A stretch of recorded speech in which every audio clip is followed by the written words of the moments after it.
Gonda police की कार्यशैली पर उठा बड़ा सवाल। पहले जान गंवाओ फिर होगी एफआईआर। बिना जान गए नहीं लिखी जाएगी रिपोर्ट। अपने कारनामों को लेकर चर्चा में रहने वाली गोंडा पुलिस पर एक बार फिर बड़ा सवालिया निशान लग गया है।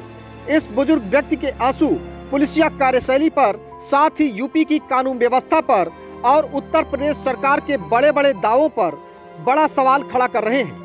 जी हां, ताजा मामला गोंडा जिले के इटियातोक थाना क्षेत्र के बिरमापुर गांव का है, जहां पीड़ित पक्ष के द्वारा जमीन के एक टुकड़े के लिए कुछ लोगों पर एक बुजुर्ग महिला की जान लेने का आरोप लगाया जा रहा है।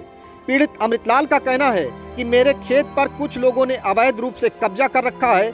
कई बार जब हम अपने खेत पर खेती करने गए तो कब्जेदारों ने हमको मारने के लिए दौड़ा लिया।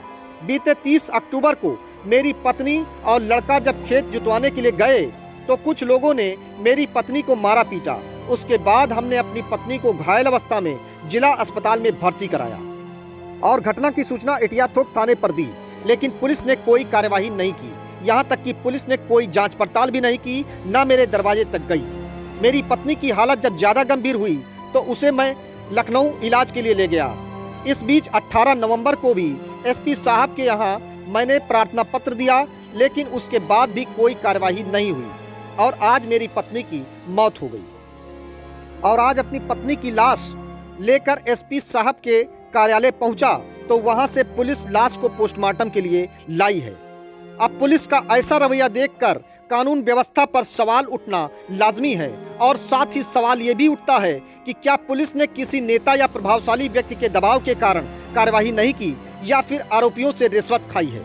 फिलहाल अब देखना यह होगा कि पीड़ित अमृतलाल और उसकी मृतका पत्नी को इंसाफ कब मिलता है। बिरमापुर क्या घटना हुई है? घटना ये भाई साहब कि हमारे मेहरारू के रे खेत जोतवाए, हम ट्रैक्टर कहा रहा। जब वो खेत जोतवा गया, लड़का हमारा और मेहरारू हमार और हम रहे बाजार में और हमारे मेहरारू का मारे खेत जोतवाए में और उसके बाद में ट्रैक्टर रुकवा दें। हम गए पुलिस का थाने पर इटियातोक एप्लीकेशन दें। आज तक हमारी कोई सुनवाई नहीं। कौन लोग मारे? ज्योति चंद, ज्ञानू और वो का नाम रजनीश। अच्छा, तो ये लोग क्यों मारे थे? क्या कोई विवाद था? कौनो विवाद नहीं रहा साहब, वो जबरदस्ती खेत हमारे कब्जे आए रहे, जोते नहीं देते रहे, यह विवाद रहा। थाने पर गए थे? थाने पर गए ना सर, तो क्या 30 तारीख का घटना रहा। 30 तारीख का हम एप्लीकेशन दिहन थाने पर यहाँ कहीं ठीक है जाओ बजे हैं, आज तक कोई दर्शन नहीं दिए। मतलब थाने पे आप गए, कंप्लेन भी की? हाँ, लेकिन कोई आया कोई नहीं। फिर आए एसपी के यहाँ कंप्लेन बीच में 18 तारीख का दिहन, वहाँ पर कोई नहीं सुनवाई भवा। अच्छा, तो आज जब उधर से लौटन तो हम एसपी साहब के कार्यालय पर लाश लेके अपन लाश लेके हम गए। चले गए थे? हाँ, लाश लेके? हाँ लाश लेकर गए थे। तो क्या कहा गया वहाँ? तो वहाँ से कोई कुछ नहीं कहा, कहीं लेकर लेके चलो चीरघर। तो हम कहा ठीक है चलो लेके चलो चीरघर।